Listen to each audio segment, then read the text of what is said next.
Ճամբարակում զինծառայողներին վրա երթի ենթարկած գազ 53-ի վարորդի նկատմամբ հանրային քրեական հետապնդում է հարուցվել։ Դեպքը տեղի է ունեցել օգոստոսի 19-ին Ճամբարակ տանող ճանապարհին։ Բեռնատարը վրա երթի է ենթարկել մի քանի զինծառայողների։ Վթարի հետևանքով զինծառայող Սուրեն Մամբրեի Վարդանյանը մահացել էր։ Մյուս զինծառայողները տեղափոխվել էին զինվորական հոսպիտալ, իսկ բնեի տվյալներով նրանց կյանքին վտանգ չի սպառնում։ Ռուսաստանից Հայաստան Ադրբեջանի տարածքով կուղարկվի 11 վագոն ցորեն եւ 4 վագոն գարի։ Ադրբեջանական ԶԼՄ-ների փոխանցմամբ Բեռը Բալաջարի կայարանից կուղարկվի Բոյուկ Քեսիքի ուղղությամբ։ Հայաստան է տեղափոխվելու 1108 տոննա ցորեն։ Բացի այդ նախատեսվում է ուղարկել 273 տոննա գարի։ Ընդհանուր առմամբ Հայաստան կուղարկվի 15 վագոն գյուղատնտեսական արտադրանք։ Կորեայի Հանրապետության ագնախարար Չո Հյոն շնորհավորել է Արարատ Միրզոյանին ՀՀ ագնախարարի պաշտոնում վերանշանակվելու արդիվ։ Նա ընդգծել է Հայաստանի եւ Կորեայի միջև հարաբերությունների տարիների ընթացքում գրանցված կայուն առաջընթացը։ Կորեայի ագնախարարը նշել է, որ հաջորդ տարի երկու երկրները կնշեն դիվանագիտական հարաբերությունների հաստատման 35-ամյակը։ Չո Հյոնը հայտնել է Միրզոյանի հետ սերտ համագործակցության ակնկալիքի մասին։ Նպատակն է առավել ընդլայնել երկու երկրների եւ ժողովուրդների միջև բարեկամական ու համագործակցային կապերը։ Բագրատ arczepiskopos Գալստյանի փաստաբանները ՄԱԿ-ի փորձագետներին կներկայացնեն հունիսի 12-ի դեպքի վերաբերյալ նոր փաստեր։ Փաստաբանները կներկայացնեն նաև իշխանությունների պարզաբանումների հակափաստարկները։ Նրանք հայտարարել են 2024 թվականի հունիսի 12-ի դեպքից տուժած քաղաքացիների վերաբերյալ փաստահավաք աշխատանք սկսելու մասին։ Փաստաբանների խոսքով ոստիկանների կողմից հատուկ միջոցների հնարավոր ապօրինի կիրառման քննությունը դեռ շարունակվում է։ Փաստաբան Հովհաննես Խուդոյանը նշել է, որ որոշ տուժածներ դատաբժշկական փորձաքննության են հրավիրվել դեպքից երկար ժամանակ անց։ Բելարուսի նախագահ Ալեքսանդր Լուկաշենկոն շնորհավորել է ամենայն հայոց կաթողիկոս Գարեգին Բ-ին ծննդյան օրվա առթիվ։ Շնորհավորական ուղերձում Լուկաշենկոն նշել է, որ Գարեգին Բ-ի ամբողջ կյանքը քրիստոնեական եկեղեցուն եւ հայ ժողովրդին ծառայելու օրինակ է։ Բելարուսի առաջնորդը բարձր է գնահատել նրա հովվապետական գործունեությունն ու առաջնորդությունը։ Նա ընդգծել է նաեւ Գարեգին Բ-ի հավատարմությունը ավանդական արժեքներին։ Լուկաշենկոյի գործով կաթողիկոսի գործունեությունը խոր հարգանք է վայելում ոչ միայն Հայաստանում, այլև երկրի սահմաններից դուրս։ Բելարուսի նախագահը Գարեգին Բ-ին մաղթել է քաջառողջություն, անսպառ էներգիա եւ հաջողություններ։ Հայաստանը դիմել է երրորդ չեզոք երկրի Բաքվում պահվող հայ կալանավորներին հյուպատոսական այց կազմակերպելու խնդրանքով։ ՀՀԱԳ-ն չի հայտնել, թե որ երկրի մասին է խոսքը։ Նման այցի կազմակերպման համար սակայն անհրաժեշտ է նաև Ադրբեջանի համաձայնությունը։ Միաժամանակ շարունակվում են բանակցությունները Կարմիր խաչի միջազգային կոմիտեի հետ։ Քննարկվում է Բաքվի բանտերում պահվող հայերին այցելությունները վերսկսելու հնարավորությունը։ Հայկական կողմը փորձում է նաև այլ ուղիներով ապահովել պահվող անձանց հյուպատոսական հասանելիությունը։ Հայաստանում ԵՄԱ առաքելության ղեկավար Սատու Կոյվուն այցելել է Մարտունու կենտրոն։ Այցի ընթացքում նա միացել է Գեղարքունիքի մարզում իրականացվող բարեկությանը։ Կոյվուն տեղում ծանոթացել է իրավիճակին եւ վերջին զարգացումներին։ Հանդիպումների ընթացքում քննարկվել է մարզում առկա իրավիճակը։ Անդրադարձ է կատարվել նաեւ անվտանգության ապահովման ուղղությամբ իրականացվող աշխատանքներին։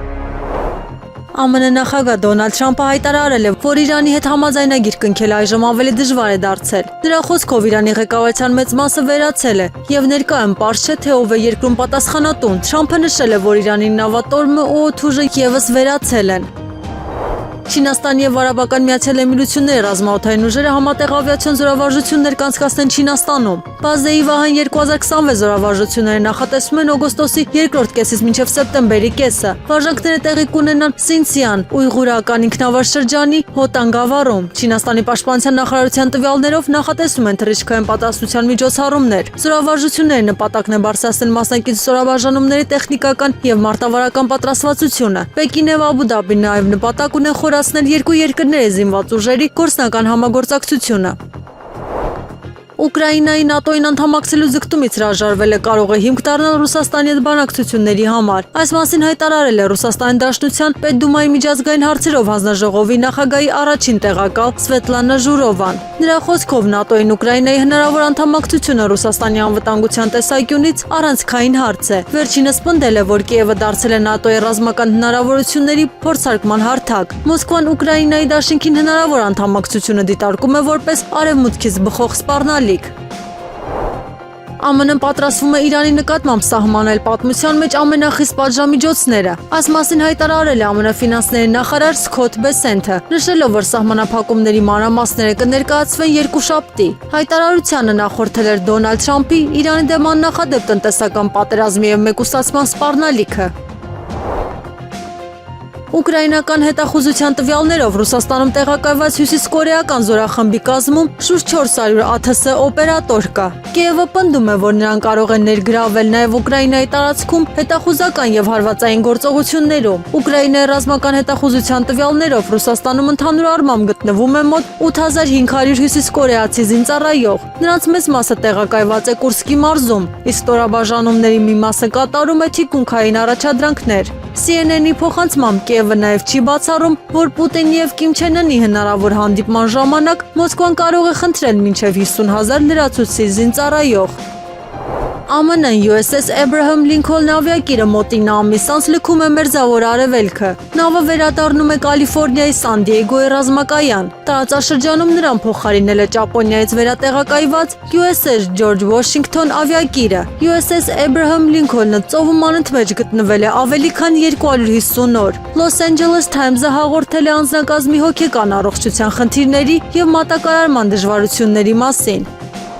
Ռուսական անօդաչու թռչող սարքերի հարվածների հետևանքով վնասվել է Ուկրաինա-Մոլդովա սահմանին գտնվող Տաբակի անցակետը։ Այս մասին հայտնել է Ուկրաինայի պետական սահմանապահ ծառայությունը։ Դեպքից հետո անցակետով ուղևորների և տրանսպորտային միջոցների երթևեկությունը ժամանակավորապես դադարեցվել է։ Սահմանապահ ծառայությունից հայտնել են, որ երթևեկությունը այժմ ուղղորդվում է այս սահմանային անցակետերով։ Դեպքի հետևանքով անցակետի աշխատանքի վերականգնման ժամկետները դեռ հայտնի չեն։ Հարվածի հետևանքով տուժածների կամ այլ վնասների մասին տեղեկություն չի հաղորդվել։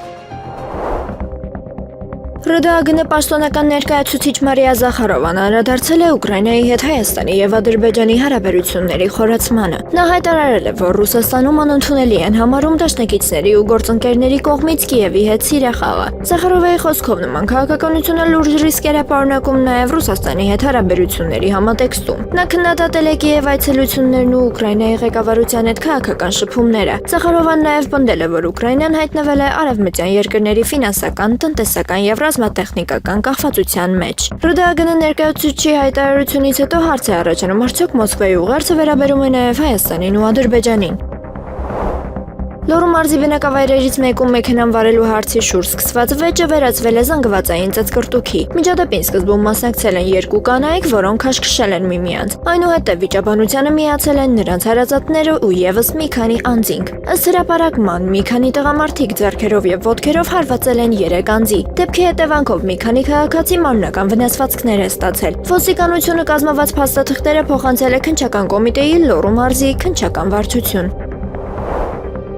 Հայ առաքելական Սուրբ եկեղեցու Արագածոտնի թեմի գլխավոր հաշվապահ Նաիրա Ալավերդյանի նկատմամբ քրեական հետապնդումը դադարեցվել է արդարացնող հիմքով։ Փաստաբան Մարինե Ֆարմանյանի խոսքով նախաքննության ընթացքում նրա վստահորդին մեղադրել էին միլիոնավոր դրամների հափշտակության մեջ։ Փաստաբանը պնդում է, որ մեղադրանքի հիմքում ընկած ցուցմունքները չեն համապատասխանել իրականությանը։ Նախաքննության մարմինը 10 ամիս ուսումնասիրել է 1262 բանկային գործարք։ Ըստ փաստաբանի ուսումնասիրության արդյունքում արձանագրվել է, որ թեմն ու մայրաթոռը համապատասխան գումարները վճարել են ամբողջությամբ։ Փաստաբանը նաև նշել է, որ Նաիրա Ալավերդյանը ամիսներ շարունակ կալանքի տակ է եղել եւ այդ ընթացքում ունեցել է առողջական ու ֆինանսական խնդիրներ։ Վերաքննիչ դատարանը վերացրել է Արեգ Նազմանուկյանի մերձավոր ազգականների հետ շփվելու արգելքը։ Այս մասին հայտնել է նրա փաստաբան Տաթևիկ Սողոյանը։ Փաստաբանի խոսքով դատարանի որոշմամբ Մանուկյանին թույլ է տրվել է շփվել մերձավոր ազգականների հետ։ Միաժամանակ նրա նկատմամբ կիրառված կալանքը մնացել է ուժի մեջ։ Այսպիսով դատարանը փոխել է խափանման միջոցի սահմանափակումներից մեկը։ Մնացած մասով նախորդ որոշումը պահպանվել է։ 2026 թվականի հոկտեմբերի 25-ին Հայաստանի մի շարք համայնքներում տեղի կունենան թիմ ընտրություններ։ Համամասնական ընտրակարգով ընտրություններ կանցկացվեն Արարատի, Արմավիրի, Գեղարքունիքի, Կոտայքի, Շիրակի, Սյունիքի, Վայոց ձորի, Տավուշի եւ Լոռու մարզերի մի շարք համայնքներում։ Մեծամասնական ընտրակարգով ընտրություններ նախատեսված են Լոռու մարզի Ֆիոլետովո եւ Արագածոտնի մարզի Շամիրամ համայնքներում։ Կուսակցություններն ու դաշինքները ընտրական ցուցակների գրանցման փաստաթղթերը կարող են ներկայացնել մինչև սեպտեմբերի 20-ը։ Մեծամասնական ընտրակարգով թեկնածուների գրանցման համար փաստաթղթերը ներկայացվելու են սեպտեմբերի 20-ից 25-ը։ Նիկոլ Փաշինյանի որոշմամբ Անի Ավետիսյանը նշանակվել է արտաքին գործերի նախարարի տեղակալ։ Նա ավարտել է Երևանի պետական համալսարանը, Հայդելբերգի համալսարանը եւ Քեմբրիջի համալսարանը։ Ավետիսյանը Քեմբրիջում ստացել է մերձավոր արևելքի ուսումնասիրությունների դոկտորի աստիճան։ Նա մասնագիտացել է արևելագիտության, հրեա-արաբական ձեռագրերի, բժշկական ձեռագրերի եւ մերձավոր արևելքի ուսումնասիրությունների ոլորտներում։ Տարբեր տարիներին աշխատել է Մատենադարանում, դասավանդել է Բրյուսովի անվան պետական համալսարանում, Քեմբրիջում եւ Ռատգերսի համալսարանում։ Նա նաև ունի միջազգային գիտական բազմաթիվ հրապարակումներ, գիտաժողովների մասնակցության փորձ։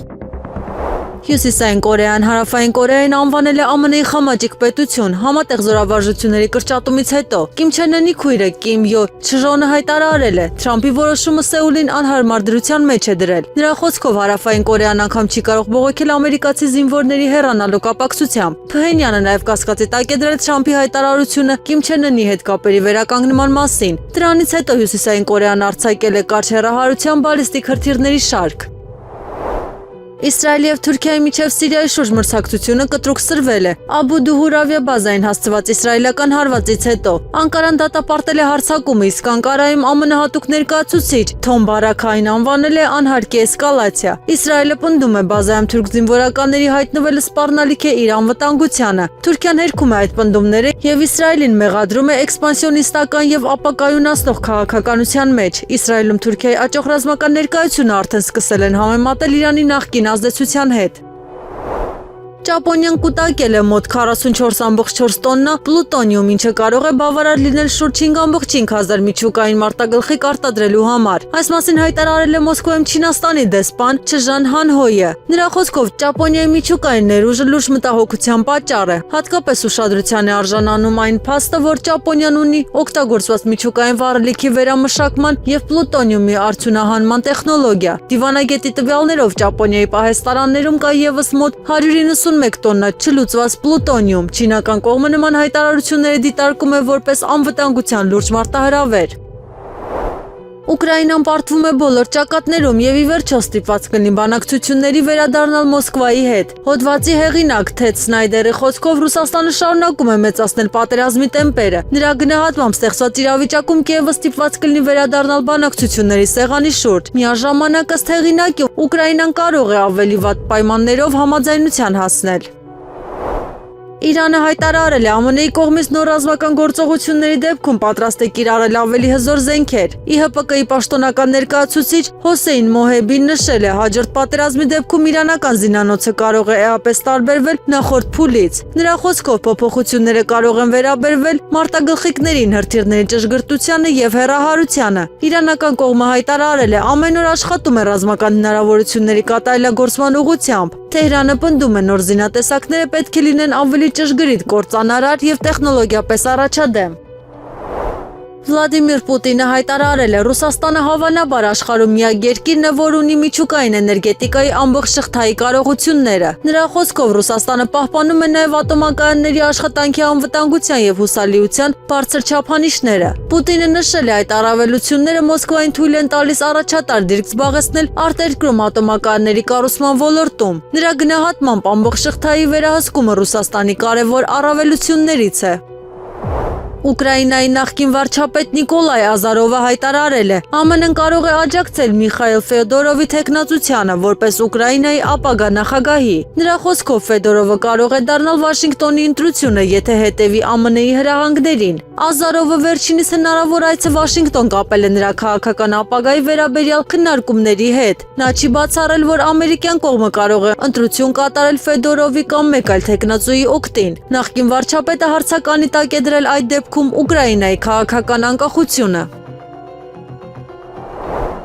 Կառավարությունը 2026-ից 2031 թվականների ծրագրում նախատեսում է ընդլայնել տարածաշրջանային էներգետիկ համագործակցությունը։ Ծրագրի համաձայն Հայաստանը պետք է ինտեգրվի տարածաշրջանային էներգետիկ ենթակառուցվածքներին եւ շուկաներին խաղաղության խաչմերուկ նախաձեռնության շրջանակում։ Նախատեսվում է զարգացնել ատոմային, գազային, հիդրո, արևային եւ այլ վերականգնվող էներգետիկ հզորությունները։ Մինչեւ 2040 թվականը արևային եւ հողմային էներգետիկայի հզորությունը նախատեսվում է հասցնել 2000 մեգավատի, իսկ մինչեւ 2031 թվականը կուտակիչ կայանների հզորությունը առնվազն 800 մեգավատի։ Ծրագիրը նախատեսվում է նաև ՀԱԵԿ-ի երկրորդ էներգաբլոկի շահագործման ժամկետի երկարացում մինչև 2036 թվականը եւ նոր ատոմային էներգաբլոկի կառուցման ծրագրի մեկնարկ։ Կառավարությունը նաև նախատեսում է խթանել Թուրքիայի, Ադրբեջանի եւ տարածաշրջանի այլ երկրների հետ համագործակցությունը նոր էներգետիկ կապուղիների ընդլայնման նպատակով։ 2026 թվականի առաջին 6 ամիսներին Հայաստանից Եվրամիություն արտահանման ծավալը գերազանցել է $516 միլիոն։ Կառավարության տվյալներով նախորդ տարվա նույն ժամանակահատվածում արտահանման ծավալը կազմել է շուրջ $287 միլիոն։ Այսպիսով, մեկ տարվա ընթացքում Հայաստանից ԵՄ արտահանումն աճել է ավելի քան 80%-ով։ Աճը գրանցվել է 2026 թվականի հունվար-հունիս ամիսների ընթացքում։ Ադրբեջանի իշխանությունները օկուպացված Արցախի Մարտունու շրջանում գտնվող ռուսական ուղղափառ եկեղեցին վերածել են ռազմական վարժարանի։ Այս մասին հայտնում է Արցախի մշակույթի եւ զբոսաշրջության զարգացման գործակալություն ՀԿ-ն։ Կազմակերպության փոխանցման պատմության եւ մշակույթի հուշարձանի պահպանության գոտում անցկացվում են ռազմական ուսումնավարժություններ, այդ թվում հրետանային հրաձգությամբ։ Գործակալությունը նախազգուշացնում է, որ նման գործողությունները կարող են վտանգել հուշարձանի պահպանությունն ու ֆիզիկական ամբողջականությունը։ Եկեղեցին կառուցվել է 1864 թվականին 16-րդ միգրելական գրենադերական գնդի կողմից եւ ոցվել 1868 թվականի փետրվարի 9-ին։ Արցախի հայկական վերահսկողության տարիներին այն ընդգրկված էր պատմության եւ մշակույթի հուշարձանների ցանկում եւ գտնվում էր պետական պահպանության ներքո։ Զինված ուժերում ինքնասպանությունների եւ ոչ կանոնադրային հարաբերությունների հարցերով համակարգային լուծումներ մշակելու համար միջգերատեսչական աշխատանքային խումբ կստեղծվի։ Համապատասխան որոշումը ստորագրել է վարչապետ Նիկոլ Փաշինյանը։ Աշխատանքային խմբի կազմում ընդգրկված են տարբեր գերատեսչությունների ներկայացուցիչներ։ Խմբի հիմնական խնդիրն է մշակել եւ վարչապետին ներկայացնել համապատասխան առաջարկություններ։ Որոշման համաձայն այդ աշխատանքը պետք է իրականացվի 3 ամսվա ընթացքում։ Նիկոլ Փաշինյանը հայտարարել է, որ 1991 թվականի քարտեզների համաձայն Արծվաշենը Հայաստանի տարածքն է, իսկ Տիգրանաշենը Քյարքին, Բարխուդարլուն եւ Յուղարիասկի պարան ոչ։ Վարչապետի խոսքով սահմանազատման հարցերը պետք է լուծվեն խաղաղ ճանապարհով հաշվի առնելով նաեւ սահմանաբերդ բնակավայրերի բնակիչների շահերը։ Նա նշել է, որ Արծվաշենից տեղահանվածների շրջանում ոչ բոլորն են ցանկանում վերադառնալ։ Փաշինյանը նաեւ ընդգծել է, որ Ադրբեջանի հետ այս հարցի լուծման հստակ պայմանավորվածություն դեռ չկա։ Արժեւն փակ քվեարկությամբ ընտրվել են մշտական հանձնաժողովների նախագահները, իսկ ուժեղ Հայաստան խմբակցության առաջադրած մի շարք թեկնածուներ չեն ընտրվել։ Վիրեն Գաբրիելյանը ընտրվել է Պաշտպանության եւ անվտանգության հարցերի մշտական հանձնաժողովի նախագահ։ Արուսեկ Ջուլհակյանը կղեկավարի պետաիրավական հարցերի, Սարգիս Խանդանյանը արտաքին հարաբերությունների, իսկ Բաբկեն Թունյանը տնտեսական հարցերի հանձնաժողովները։ Պաշտոններում ընտրվել են նաեւ Լուսինե Բադալյանը, Նազելի Բաղդասարյանը, Տրթած Սարգսյանը, Սիսակ Գաբրիելյանը եւ Լիլիթ Գալստյանը։ Միաժամանակ ուժեղ Հայաստան խմբակցության թեկնածուներ Արեգ Հովսեփյանը, Դավիթ Ղազինյանը եւ Հայկ Ֆարմանյանը չեն ընտրվել համապատասխան հանձնաժողովների նախագահների պաշտոններում։ Ադրբեջանի տարածքով Ռուսաստանից Հայաստան կուղարկվի եւս 2.725 տոննա ցորեն։ Ցորենը Հայաստան կտեղափոխվի 39 վագոնով Բեյու Քեսիկ կայարանից։ Իրանի պատասխան Միացյալ Նահանգների նախագահ Դոնալդ Թրամփի հայտարարությունների իրեն է վերցրել Կալիֆոռնիան։ Հնդկաստանի Հայդարաբադ քաղաքում Իրանի հյուպատոսարանը սոցիալական ցանցերում հրապարակել է քարտեզ։ Քարտեզում Կալիֆոռնիան ներկայացվել է որպես Իրանի նոր տարածք։ Գերմանիայի կանցլեր Ֆրիդրիխ Մերցը խիստ դատապարտել է Իսրայելի ազգային անվտանգության նախարար Իտամար Բեն-Գվիրի ամեն օր տասնյակ թշնամիներ սպանելու կոչերը։ Գերմանիայի կառավարության ներկայացուցիչ Սեբաստիան Հիլեն Բեն-Գվիրի խոսքը անվանել է մարդահատյաց եւ միջազգային իրավունքին հակասող։ Բեն-Գվիրը Համասի նախկին պատանդ Ռոմ Բրասլավսկու հետ ոդքասթում հայտարարել է, որ անհրաժեշտ է ամեն օր սպանել 30-ից 40 թշնամու։ Նա նաեւ ասել էր, որ Գազայի հատվածում կան մարդիկ, որոնք արժանի չեն ապրելու, սակայն պարզ չէր խոսքը միայն մարդիկների թե ընդհանրապես պաղեստինցիների մասին է։ Ռուսաստանի պաշտպանության նախարարությունը հայտնել է Ուկրաինայի զինված ուժերը մեկ օրվա ընթացքում կորցրել են 1390 զինծառայող։ Ըստ տվյալների, հյուսիս-արևմուտք եւ հարավզորախմբերի գործունեության գոտիներում ուկրաինական կողմի կորուստները կազմել են շուրջ 660 զինծառայող։ Եվս 730 զինծառայողի կորուստը գերատեսչության գրանցվել է կենտրոն արևելք եւ Դնեպր զորախմբերի հետ մարտերում։ Ռուսաստանի պաշտպանության նախարարությունը նաեւ հայտնել է մեկ օրում ռուսական հակաօդային պաշտպանության համակարգերը ոչնչացրել են ավելի քան 1500 ուկրաինական անօդաչու թռչող սարք։ Չինաստանն եւ Ռուսաստանը պատրաստ են պաշտպանել երկրորդ համաշխարհային պատերազմի արդյունքները Ճապոնիայի հետ կապված հարցերում։ Այս մասին հայտարարել է Մոսկվայում Չինաստանի դեսպան Չժան Հանհուեյը։ Նրա խոսքով Պեկինն ու Մոսկվան Ճապոնիայի հարցում ունեն շատ մոտ դիրքորոշումներ եւ դեմ են պատերազմի արդյունքների վերանայման ցանկացած փորձի։ Դեսպանը նշել է Չինաստանն ու Ռուսաստանը ռազմավարական մակարդակով սերտորեն համաձայնեցնում են իրենց քայլերը եւ բարձր աստիճանի փոխըմբռնում ունեն։ Նա ընդգծել է, որ երկու երկրները պետք է բարձր զգոնություն ցուցաբերեն Ճապոնիայի արագացված վերառազմականացման նկատմամբ։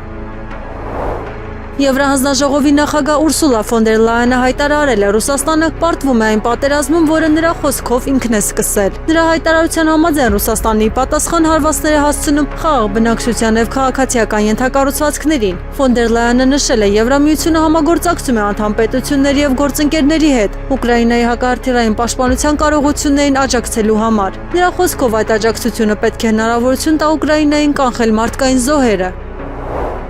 ԱՄՆ-ի զինվորակատները գաղտնի նավագնացության միջանցք են ստեղծել Հորմուզի նեղուցում, օրական միլիոնավոր բարել նավթ փոխադրելու համար։ Ամերիկացի զինվորականները շուրջ 2 ամիս վերահսկում են նեղուցի հարավային նավարկուղին։ Աղբյուրներից մեկի խոսքով Իրանի Իսլամական հեղափոխության պահապանների կորպուսը կարող է անհարմարություններ ստեղծել, սակայն նեղուցը չի վերահսկում։ Ներկայում նեղուցից օրական դուրս է բերվում շուրջ 10 միլիոն բարել նավթ, ինչը պատերազմից առաջ եղած ծավալի մոտավորապես կեսն է։ Վերջին շաբաթներին եղել են նաև գիշերներ, երբ Պարսից ծոցից արտահանվել է 15-ից 20 միլիոն բարել նավթ։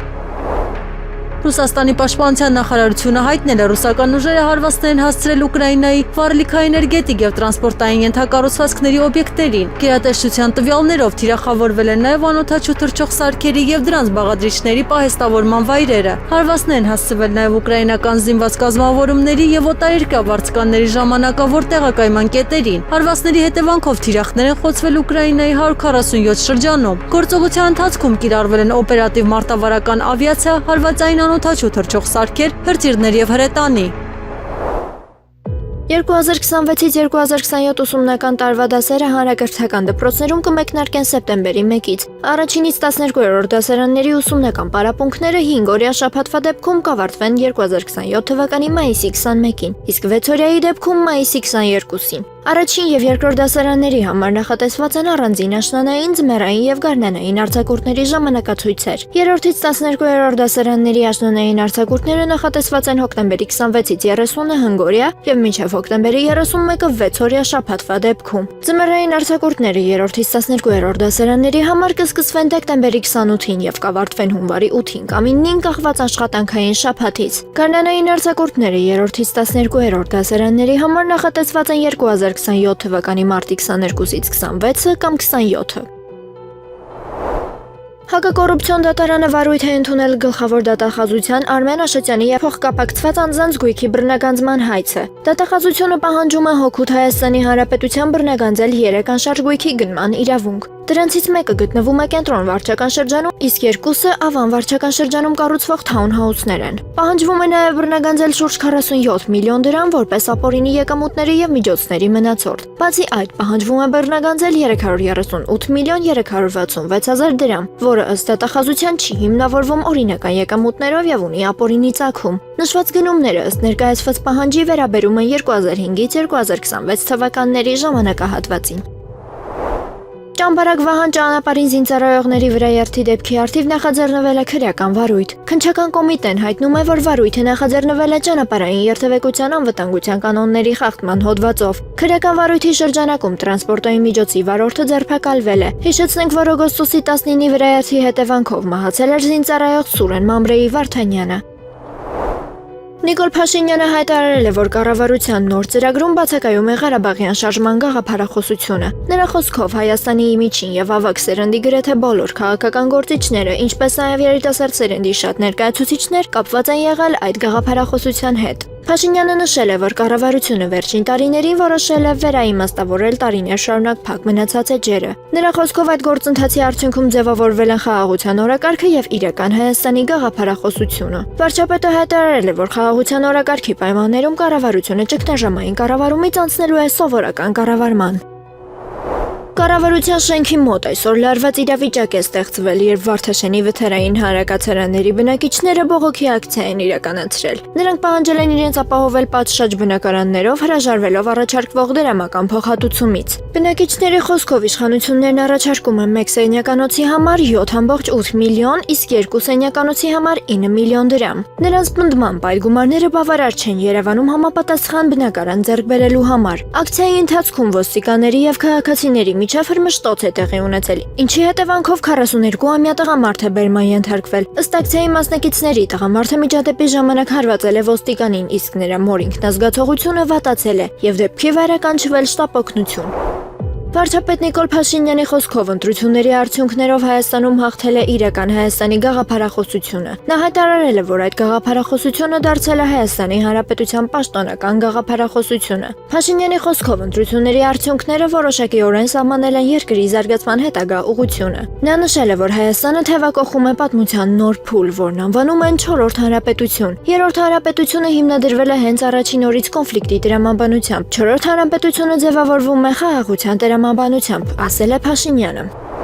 Ռուբեն Վարդանյանի կինը Վերոնիկա Զոնաբենդը եւ Սիրանուշ Սահակյանը օգոստոսի 17-ին հանդիպել են ՀՀ պետական կառույցների ներկայացուցիչների հետ։ Հանդիպմանը մասնակցել են ԱԳՆ մարդու իրավունքների եւ հումանիտար հարցերի վարչության, գերիների հարցով միջգերատեսչական հանձնաժողովի եւ ՄԻՊ գրասենյակի ներկայացուցիչները։ Կողմերը կարևորել են ուղիղ երկխոսության հաստատումը եւ քննարկել Ադրբեջանում պահվող հայ բանտարկյալների մի շարք մարդասիրական հարցեր։ Խոսվել է նրանց պահման պայմանների, ֆիզիկական վիճակի, բժշկական վերահսկողության ծանրոցների ու նամակների փոխանցման եւ ընտանիքների հետ կապի մասին։ Քննարկվել է նաեւ Վերոնիկա Զոնաբենդի Բաքվում կանանց միջազգային մարդասիրական առաքելություն իրականացնելու նախաձեռնությունը։ Զոնաբենդն առաջարկել է մինչև օգոստոսի վերջ նշանակել պատասխանատու անձ, որը մշտական կապ կապահովի մարդասիրական հարցերի շուրջ։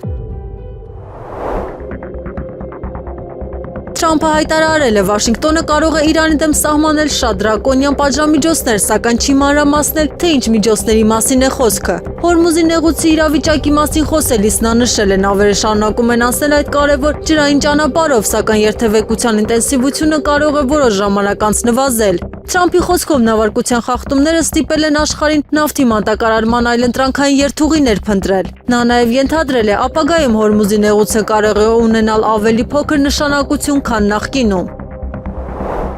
Իսրայելի վարչապետ Բենյամին Նեթանյահուն հայտարարել է, Իսրայելը չի հանդուրժի Սիրիայում Թուրքիայի ռազմական ներկայությունը։ Նրա խոսքով թուրքական ռազմական ներկայությունը սպառնալիք է Իսրայելի անվտանգության համար։ Նեթանյահուն նշել է, Իսրայելը Անկարային արդեն հստակ ազդանշան է ուղարկել, որ նման գործողություններ չպետք է իրականացվեն։ Ըստ երևույթին նրանք դա լավ չեն լսել, հայտարարել է Իսրայելի վարչապետը։ Նրա խոսքով Իսրայելը ստիպված է եղել քայլեր ձեռնարկել, որպեսզի իր ուղերձը Թուրքիային ավելի հստակ հասնի։